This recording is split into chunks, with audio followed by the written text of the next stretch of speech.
이 대통령이 임명하는 인사들이 다 성향이 똑같아요. 지금 다 안창호도 마찬가지던데. 안창호도 마찬가지예요. 국가인권위원회 위원장 내정자인데 이 사람도 상해 임시정부는 국가 기능을 하지 못해서 공국이라고 할 수 없다 이렇게 이 이야기해요. 사람 좀 이름도 하필이면 안창호야. 그래서 근데 왜 도산 안창호 선생? 그러니까 짜증은 나는데 하여간 그 안창호 선생하고는 다른 인물이고요. 네네. 예, 국가인권위 검사 출신이에요. 예, 검사 출신, 네, 검사 출신, 헌법재판관 출신. 예, 헌법재판관 검사 출신, 전직 검사 출신인 안창호 씨가 이렇게 이야기를 했다고 합니다. 위원장 내정자인데 임시정부는 국가 기능을 하지 못해서 건국이라고 할 수 없다. 상해 임시정부는 국민의 생명과 자유와 재산을 보장하지 못했고 지금 정부는 보장하나? 국민에게 기본 납세 의무와 국방의 의무를 부과하지 못해 국가 기능을 못했다. 최상명 순직 사건이 갑자기 떠오르네.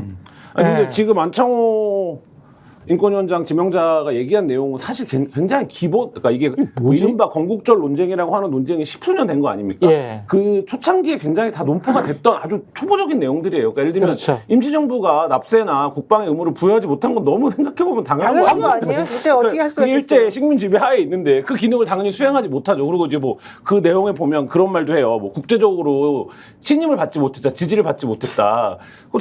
굉장히 그걸 받기 위해서 노력을 했지만 당시에 제국주의 열강들이 그걸 못하게 했던 거 아닙니까? 네. 이해관계 속에서 뭐 그런 것들이 다 놓여져 있는 상황들인데. 아니 그나마 카이로 회담 때 장개석이 그 이야기 했잖아. 그렇죠. 그것도 뭐 그런 부분도 있고. 예, 43년에. 그럼 그거 김구의 노력이지 누구의 노력이야 그게. 그 추종하는 이승만 대통령 6.25 전쟁 때 다리 끄는 거 아닙니까? 그렇지. 국민들 비난 가고 있는데. 예. 그러니까 사실 이게 뭐라 그럴까요? 그러니까 굉장히 좀 퇴행적인 논쟁을 지금 하고 있다. 이거야말로 윤석열 대통령이 말씀하신 민생과 아무 상관이 없는 인사들이 아니 이런 식으로 퇴행적 따지면 인사들을- 프랑스 레지스탕스는 뭐야?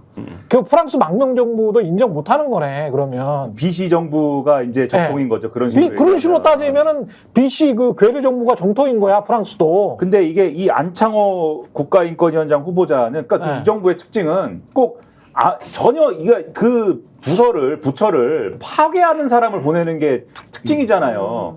그러니까 국가인권위원회 위원장이면은 인권하고 무슨 연관이 있거나 인권을 중시하는 인물을 보내야 되는데 이분은 인권을 파괴하는 사람입니다. 또 그러니까 말씀하신 이제 여가부부터 시작해가지고 쭉 이게 역사가 있네. 이 사람은 그렇죠. 동성애 예. 반대도 지금 엄청나게 야 이거는 있어요. 좀 이따가 이야기하죠. 차별금지법 예. 반대 운동에 또 참여하고. 그러니까 이런 식으로 파괴하는 인사를 보내고 독립기념관장도 독립운동사를 지금 자기는 독립운동을 알려왔고 무슨 뭐 독립운동가들을 뭐 예우한다 이렇게 주장하지만 지금까지 써온 글이나 주장했던 바를 보면 오히려 독립운동에 먹칠을 하는 발언을 해온 사람이잖아요.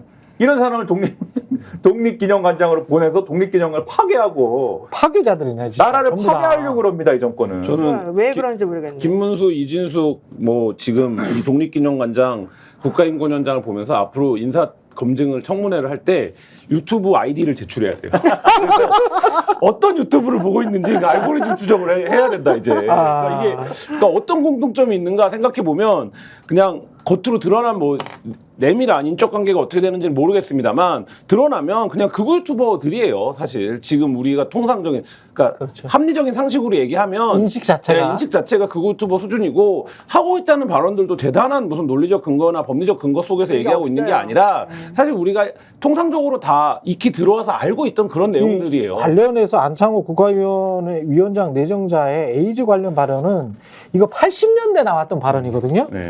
예, 동성애와 에이즈와 관련된 이 발언은 뭐 차별금지법이 도입되면 에이즈, 항문암, 간염 같은 질병 확산을 가져올 수 있다고 책에서 주장을 했다는데 이거는 보건학과 교수들이 웃을 것 같은데 이거는. 이게 80년대 말씀하신 대로 80년대 의학적 수준이고 네. 지금 이게 유통되는 채널들이 이른바 이제 말하자면 뭐 극우 기독교 채널들을 중심으로 해서 이 차별금지법이라든지 동성애 문제에 필요 이상의 공포나 그러니까. 혐오를 갖고 있는 사람들이 주로 하는 얘기들이에요. 그 낙인 찍기 해가지고 이거 하지 말라고 하는 거거든 지금. 그러니까 이들이 네. 그렇게 좋아하는 미국의 네. 미국 질병통제예방센터. 근데 이들은 또 미국만 좋아하고 질병통제예방센터는 안 좋아하기도 하는데 예. 질병통제예방센터가 HIV 낙인, 동성애 혐오, 차별, 빈곤 등의 사회 구조적 문제가 건강에 영향을 미치고 불평등을 유발한다. 라고 이런 말 보고 하지 있어요. 말라는 거야. 그렇죠. 이런 얘기를 함으로써 오히려 이 건강에 악영향을 그렇죠. 미치게 된다. 네. 이렇게 주장하고 있지 않습니까?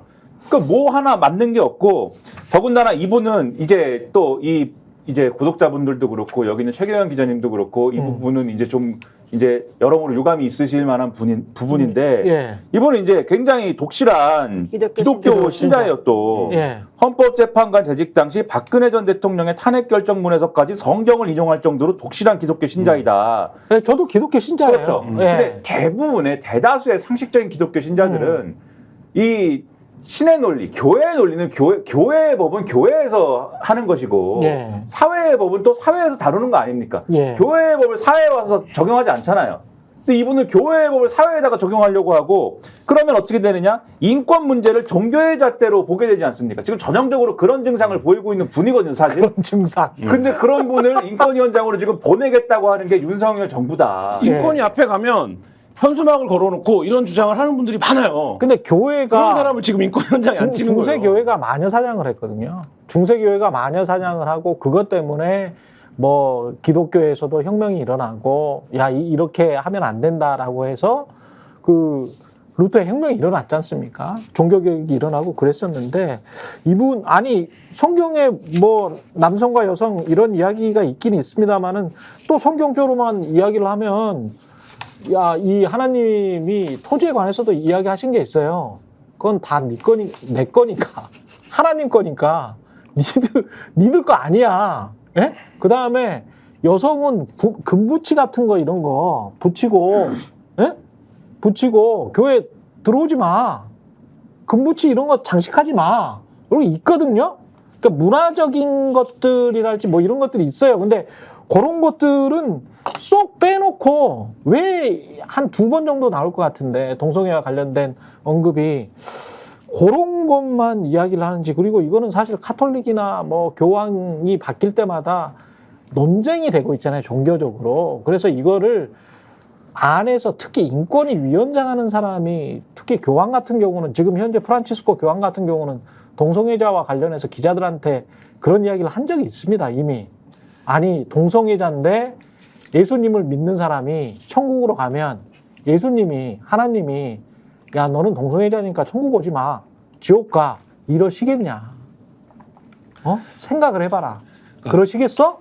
이렇게 기자들한테 질문을 하면서 깨우쳐 준 적이 있어요. 2013년인가 그래. 프란치스코 교황이. 제가 이런 말까지 해야 됩니까? 아니 교황이 말했으면 좀 조용히 입 닫고 있으면 되는 거잖아. 네, 일부 극성스러운 이제 좀 상식과 어긋나는 이제 교회 다니시는 분들은 또 교황도 안 좋아해요. 교황도 안 좋아해? 네, 또. 네. 아니 그러면 인간 중에서 제일 이 관련해 가지고 제일 해석을 가장 그래도 권위 있게 하는 사람은 교황 아니에요? 카톨릭의 교황 아닙니까? 안창호 위원장의 인식과 발언들은 인권위가 2021년도에 안창호 위원장이 등장하기 전에 이미 이런 수준의 논리들이 저작거리에서 유통이 되고 있는데 이것이 어떤 말하자면 인권법의 기준에서 무슨 얘기를 우리가 하고 있는 것인지를 쭉 정리한 Q&A를 발간한 적이 있어요. 그러니까 말하자면 이게 무슨 얘기를 드리는 거냐면 아까 파괴자라고 얘기를 했는데 그러니까 최소한 예를 들면 그거에서 종교적 논쟁 이런 걸 다 떠나서 그런 소수자에 대한 차별이 있고 혐오가 있고 이런 것들을 국가적 제도적인 차원에서 최소한의 말하자면 안전망을 만들고 그거에 대한 사회적 합의 수준을 높여가자라는 취지로 우리가 국가인권위원회를 운영하고 있는 거 아닙니까?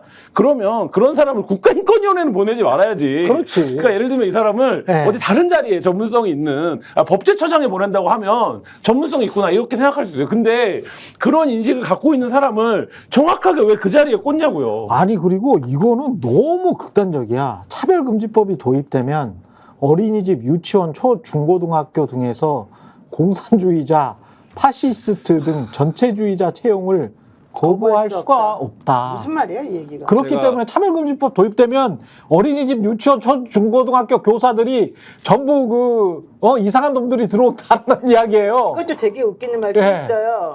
차별금지법 관련해가지고 성별로 구별된 화장실, 목욕탕의 이용 등 일상생활에서 많은 문제점이 노출될 수 있다. 신체 노출과 그에 따른 성충동으로 인해 성범죄가 급증할 수 있다. 아니 사람들을 그냥 이상한 사람들로 보는 거 아니야? 제가 한 4년 전인가 5년 전에 가짜뉴스 뿌리를 찾아서라는 기획을 그래 한 적 있어요? 네, 그때 이제 유튜버에 놔두는 이 가짜 뉴스들을 다 이제 말하자면 어디서 시작됐고 누가 유파했고 어느 채널에서 유파했고 하는 것을 이제 했던 보도를 한 적이 있는데 그때 저희가 분석했던 한 30개 중에 다 있는 내용이에요. 그러니까 이게 네, 전통적인 가짜 뉴스들이거든요. 미치겠어. 한국 사회에 행행하는. 근데 그러고 나서 그때 굉장히 많은 사회적 파장이 일어나고 뭐 가짜 뉴스와 관련된 사회적 논의를 하고 그게 한 5년 전이란 말이에요. 아니 차별금지법 내에서 교회에서 자신들의 교리를 이야기하는 거는 아무런 규제가 없어요. 그러니까 이렇게 이제 동성애 금지 우리는 아니다. 우리는 기독교는 그거 아니다라고 교회에서 이야기하는 거는 아무 상관이 없습니다. 차별금지법하고는 그 내용에 들어가 있지도 않아. 근데 왜 이렇게 이야기를 하는지 모르겠네. 퇴행이 너무 검사 출신이 세상에 퇴행이 너무 다이나믹하다. 이제 생각해보면 검사 출신 뭐 꼭 그렇게 꼬집을 건 아니지만 네. 법조인 중에 이상한 사람 진짜 많지 않아요? 되게 비상식적인 사람들 많지 아니, 않나요? 그러니까 모든 직업군에 그런 사람들이 네, 많은데 있긴 한데 이 법조인들이나 검사 출신들이 유독 이 정부에서 이제 득세를 하다 보니까 높은 근데 자리에 유독 올라가니까. 그런 사람들을 왜 득세 시키냐고. 난 그게 이상하다는 그러니까 거지. 검사도 저 괜찮은 사람들이 있을 텐데. 그러니까 얼마나 많은데요. 그렇죠?